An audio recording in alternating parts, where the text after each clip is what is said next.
Tarragon panlaban sa toxins. Nagpahimangno ang Department of Health kung DOH nga dili pasagan ng body odor tungod sinyalis na kini sa usa ka balatian. Sumala pa sa mga pagtuon nga hinungdan kini sa taas nga toxins nga moresulta sa paggawas sa baho sa pipila ka parte sa kalawasan. Ang toxin usa ka bakterya nga makuha sa mga pagkaon ilabi na sa mga pollutant substance nga makuha usab sa kinaiyahan. Ang sobra nga toxin sa lawas ang nagamugna sa mga cancer cells ilabi na sa pagpaluya sa immune system.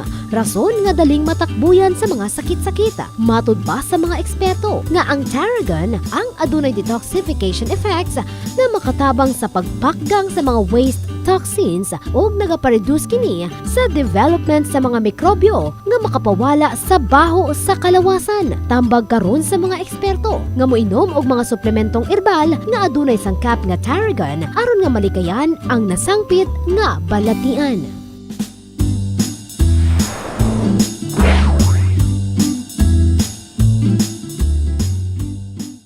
Kini nga bahin ang hatod kanato sa Curamed Herbal Capsule, ang pinakabagong pangdepensa sa mga dunay hypertension o high blood pressure. Adunay coriander seeds, garlic cloves, tarragon leaves, thyme leaves, cayenne pepper, ug cinnamon bark. Iwas high blood, Curamed agad. Laban mo to, mapalit sa tanang mga butika nationwide.